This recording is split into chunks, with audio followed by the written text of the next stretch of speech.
Hey everybody, welcome back to my channel. My name is Stephanie Bree, and we have arrived at the point in time where I'm going to attempt to classify the top 25 or rank the top 25 Sega 32X games of all time.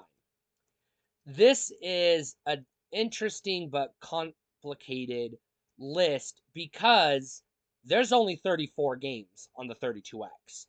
37 if you lived in Japan. 35 if you lived in Europe.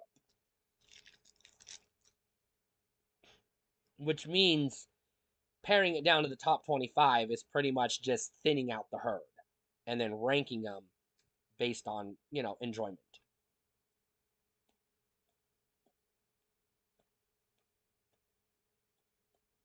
However, even though the 32X only had 34 games, I would argue that this is a top 25 list. I would argue that 28 of the 34 are worth owning and enjoyable games. So let's go through the list. Number 25, I believe, is a European exclusive, but don't quote me on this because I could be confusing it with another game.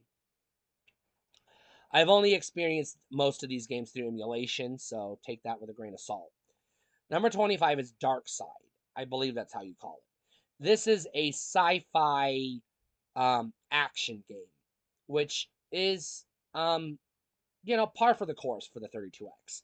It didn't have a lot of, I'm going to use the word 3D games, and I don't mean 3D glasses, VR type games. I mean 3D as in polygons in a 3D space, because this is how we referred to games back then.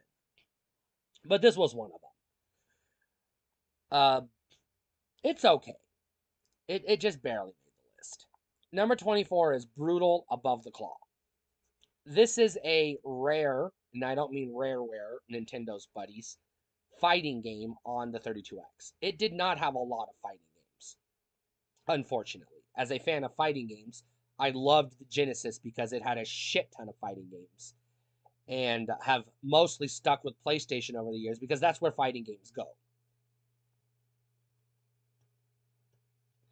Brutal is not a great fighting game, but on the 32X compared to not fighting games, it's worth playing just because, hey, it's a fighting game. Number 23 is decidedly not a good game at all, but it makes the list for two reasons. This is Spider Man Web of Fire. It makes the list, reason number one, it's Spider Man. Come on. Reason number two, it's kind of, sort of, a side scrolling arcade style beat 'em up. Now, it's not a good one, but your options are limited. So, what are you going to do?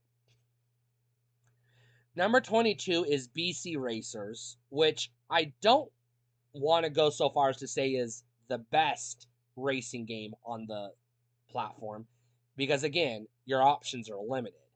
But it's good enough. It's more or less a Mario Kart knockoff. I think, but don't quote me on this again, I think it's set in the Chuck Rock universe, but I could be mistaken. So this is reminiscent of Mario Kart or Crash Team Racing in that it's based on an existing franchise, but it's a kart racer game, more or less. Number 21 is a game that shouldn't have been on the 32X at all. But because it is, we have to talk about it. I say shouldn't have been because it was on the Super Nintendo. And the 32X version does not do anything the Super Nintendo version doesn't already also do. So it doesn't look or feel 32-bit at all. At all. It feels like a Super Nintendo game. This feels like you're playing a 16-bit game on a 32-bit console, which this game could have been on the core Genesis. It didn't need to be on the 32X. But because it is, we have to talk about it. The game is Blackthorn. This is a I'm going to say action game question mark, but it's kind of complicated. It's more reminiscent of the original Prince of Persia or God, I can't remember what that game is called. Out of This World, that has other names because it was released under different titles in different regions, but I know it is Out of This World. It's reminiscent of that, but not as good. Number 20 is one of the better games on the 32X that actually does feel like a 32-bit game. It's a mech game. It's called Metalhead. Um, there's not much to say about it because there's not a lot to most of these games. But if you're going to buy a 32X, you're going to eventually want to play Metalhead because it's more or less going to be one of the better 3D experiences you're going to get on this supposedly 32-bit 3D machine. I know you're going to hear me say that a lot. Number 19 goes back to racing games again. Now this feels like, looks like, and plays like it could have been a Genesis game. Again, this one did not need to be on the 32X. And I don't know the history of this game, but just looking at it, my assumption is it was probably a Genesis game that they just coded on a 32X cartridge because they needed a 32X game at launch. Because this feels like a 16-bit game. It does not feel 32-bit at all. This is Motocross Championship. Now, again, I like racing games, so what are you going to do? Not a lot to play. Number 18 is basically just a straight arcade port. That's all it is. It runs on a 16-bit arcade board. So again, not a 32-bit game, but the game was ported to the Genesis, and the Genesis version is inferior to the arcade port because the Genesis hardware is technically not as capable as the hardware that this arcade game was on. So this is more faithful to the arcade than the Genesis port. This is Space Harrier. Now, by the time the 32X came out, this having Space Harrier on the 32X was akin to having Pac-Man on the NES, in that it's old, it's outdated, it's not impressive at all. Number 17 is one of a handful of sports games on the console, and one of the better sports games on the console. It is the NFL Quarterback Club. Again, not that different from the existing Genesis port of the same fucking game.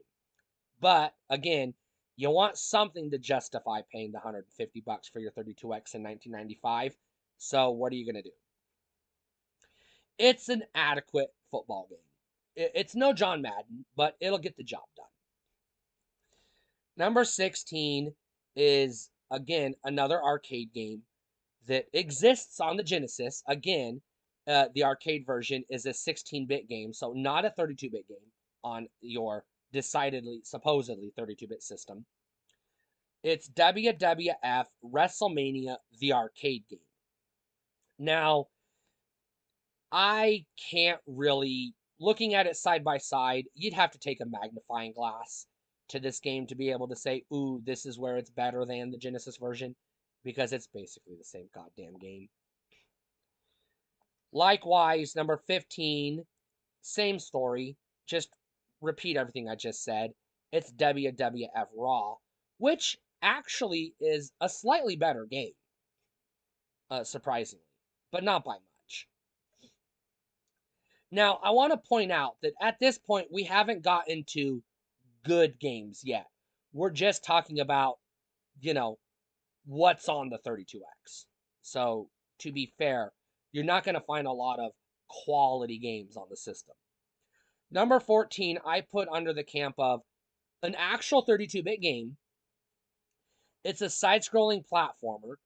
I would argue probably the best platformer on the 32X because the other two platformers on the system kind of suck. And again, there's just not a lot of, 2D platformers on the system. But number 14 is Tempo. Now, Tempo did have a release on the Sega Saturn, but I don't know if it's a port or a sequel. So I don't know what that version's like. I never played it.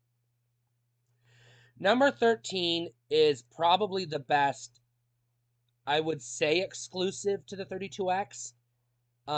because as far as I know, it's exclusive to the 32X.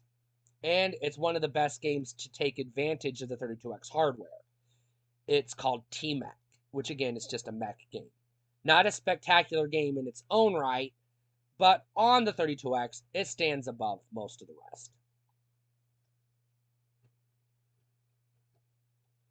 Number 12 is another side-scrolling platformer that only makes the list just because it's a damn good game, even though it's also on the Genesis. It's also on the Sega CD, and again, Super Nintendo. It's one of those games that, you are, if you buy a 32X, the only reason to buy this game is if you don't already own it on another system. Otherwise, there's no point in double dipping. This game isn't better in any way, shape, or form. But again, on the 32X, this is one of the best platformers you're going to get. It's Pitfall, the Mayan Adventure. A damn good game in its own right, but decidedly not 32-bit in the slightest. Number 11 is pretty good. Number 11 is another arcade game that actually was on 32-bit hardware. So the 16-bit home console ports were not adequate.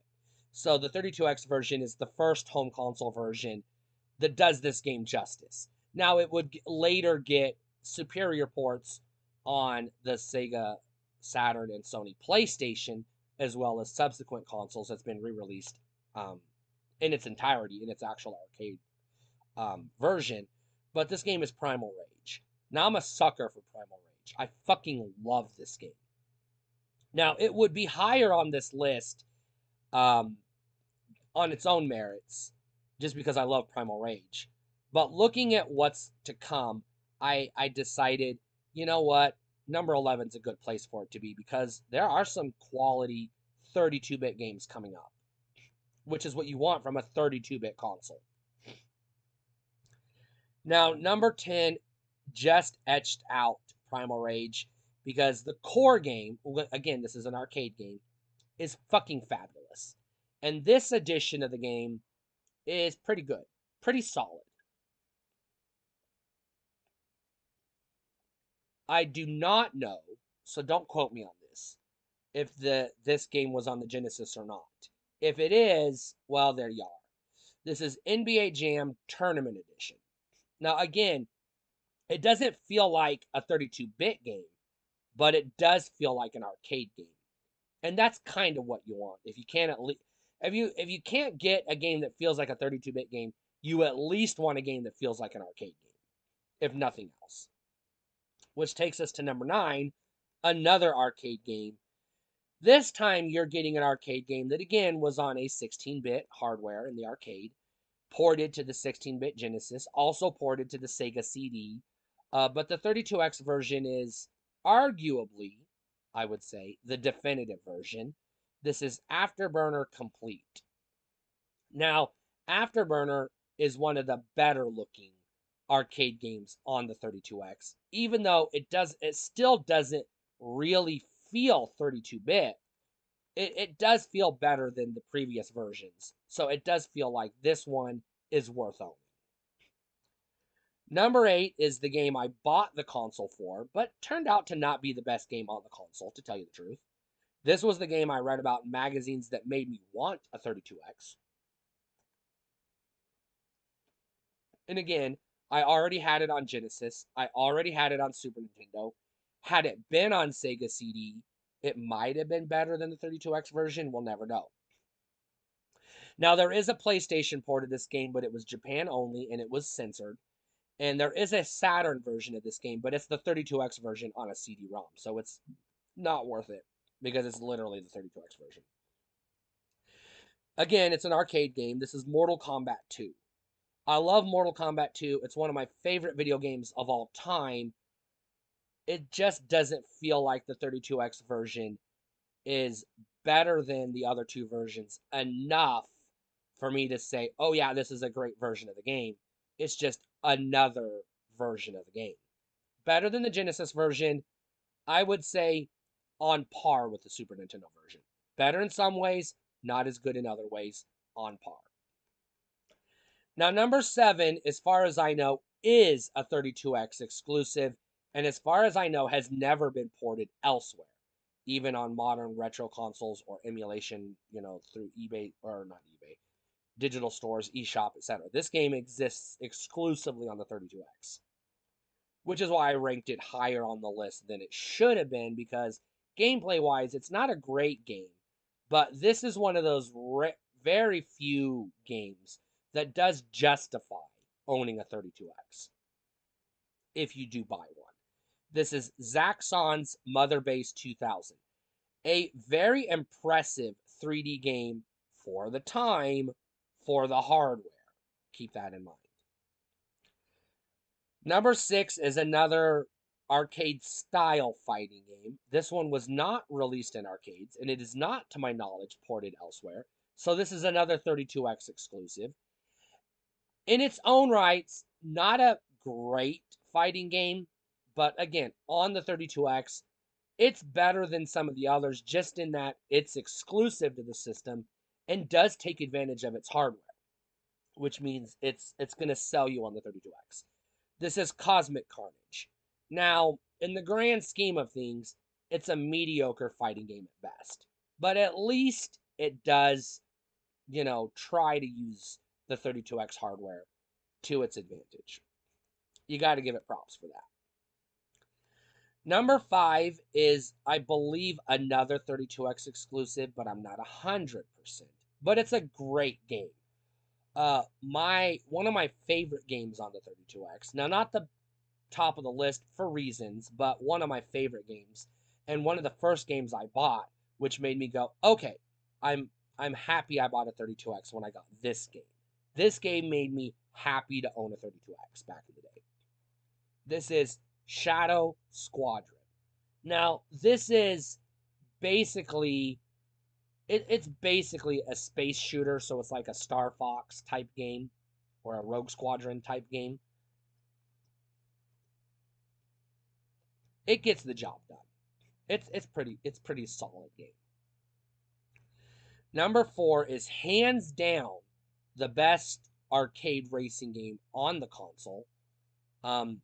Probably the only arcade racing game on the console, and one that does decidedly take advantage of the 32-bit hardware.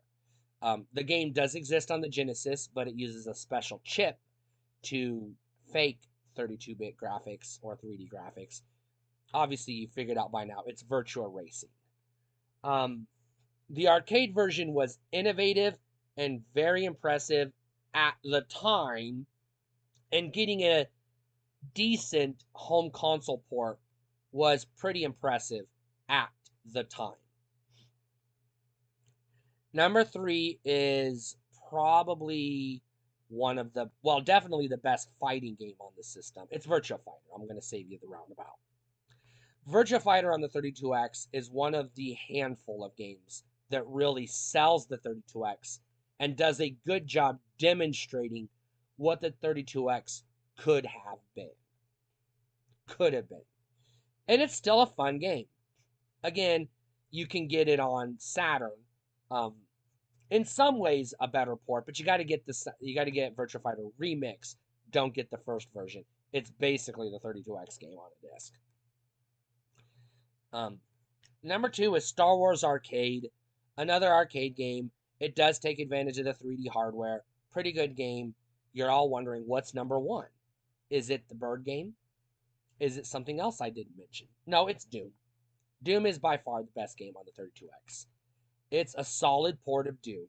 Not obviously the best home port of Doom ever, because it's been ported to literally everything that'll run it. But at the time, it was the best you were going to get.